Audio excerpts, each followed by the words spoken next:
اور اسی لیے ان کے پاس اور کوئی چارہ کار نہ بچا کہ اللہ تعالیٰ کیسے نہ ان کو بندر اور خنزیر اللہ تعالیٰ بناتا۔ پھر اللہ تعالیٰ نے ان یہودیوں پر ناپسندیدگی کا اظہار فرمایا ہے کہ یہ ایسے بدبخت ہیں کہ انہیں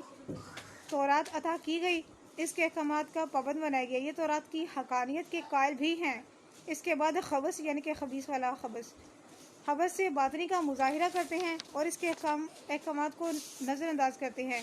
خواہشات نفسانی کی پیروی کرتے ہیں اور ایسی چیزیں خود کے لیے تلاش کرنے لگتے ہیں اور دوسروں کے لیے وہی والا کہتے ہیں کہ تمہارے لیے یہ حکم ہے۔ مطلب غریب غربا کے لیے وہ احکامات بتاتے تھے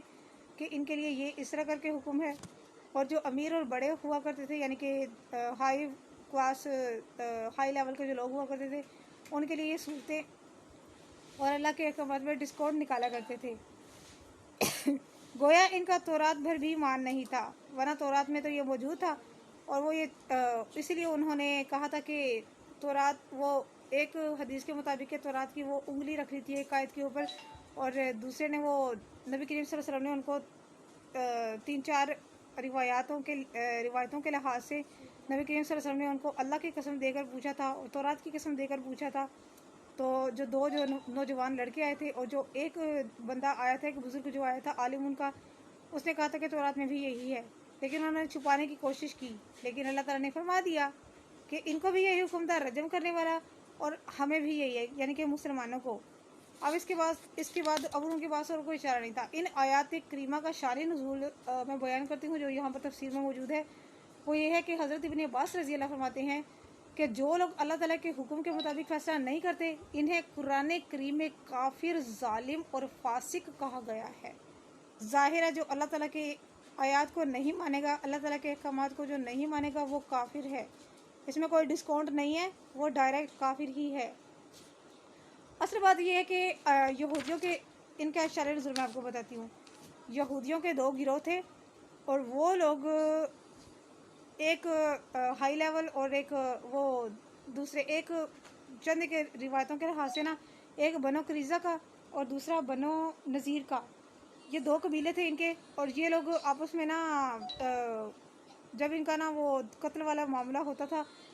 تو جو بنو نذیر والے تھے وہ ان سے کہتے تھے کہ ہم قصاص لیں گے، دوسری روایت کے لحاظ سے بنو نذیر والے کہتے تھے کہ ہم لوگ 100 وسق کھجوریں جو ہیں وہ ہم دیت لیں گے، جبکہ جب بنو نذیر والے وہ دوسروں کا بنو قریظہ والوں کا وہ بندہ قتل کر دیتے تھے تو ان کو 50 وسق جو ہے وہ کھجوریں دیا کرتے تھے۔ ایک دفعہ ان کے یعنی کہ بنو قریظہ کے ایک گروہ نے ایک دفعہ نا اپنے کچھ لوگوں کو بھیجا کہ تم ایسا کرو کہ تم محمد صلی اللہ علیہ وسلم کے پاس جاؤ، وہ اللہ کا رسول ہے اور وہ حق پر فیصلہ کرے گا، وہ سچ پر فیصلہ کرے گا، وہ انصاف پر فیصلہ کرے گا، کہ وہ فیصلہ کیا دیتے ہیں یہ دیکھنا ہے۔ اگر وہ فیصلہ یہ کرے کہ دیت لے کر چھوڑ دو، یا اگر وہ یہ کرے کہ قصاص کرو،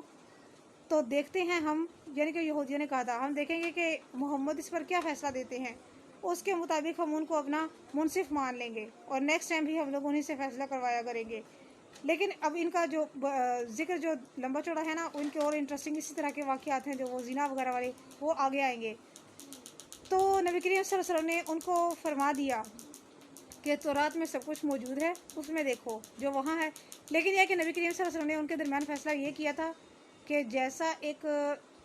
شاہی گھرانے کا رواج ہے ویسا ہی غریبوں کے لیے ہوگا، یعنی کہ بنو نذیر والوں کو جو دیا جاتا ہے وہی بنو قریظہ والوں کو دیا جائے گا۔ انصاف یہی ہے اور یہی میں تمہارے درمیان فیصلہ کرتا ہوں۔ دوسرا زنا کا آ گیا، تو زنا کا یہ ہو سکتا ہے کیونکہ یہاں پر تفسیر میں بھی یہی الفاظ ہے، ہو سکتا ہے کہ یہ دونوں معاملات ایک ہی ٹائم میں ہوئے ہوں، اس لیے یہاں پر زنا کا یہ ذکر کیا گیا ہے۔ یہاں پر جو زنا کا ذکر کیا گیا ہے وہ آنکھوں سے دیکھنا، نشیلی آنکھوں سے دیکھنا، بوسہ لینا، گلے لگانا، یہ ساری کی ساری چیزیں جو یہ زنا میں آتی ہیں یہ زنا ہی ہے۔ اب زنا کا یہ نہیں ہے کہ چھوٹا زنا یا بڑا زنا، زنا زنا ہی ہے اور زنا ہی ہے، یعنی کہ ان سب کی سزا جو ہے وہ ایک ہی ہے۔ اگر ایسا کرتے ہوئے کوئی بندہ کسی کو دیکھ لیتا ہے تو ان سب کی سزا ابھی بھی ہمارے ہاں بھی یہی ہے جو کچھ ان کے لیے تھی۔ بقیہ کروں گی میں آپ کے ساتھ انشاءاللہ، تھوڑی سی رہ گئی ہے، بقیہ کروں گی آپ کے ساتھ بیان انشاءاللہ کل۔ صدقہ جاریہ کی نیت سے شیئر کیجیے گا۔ جزاک اللہ خیر۔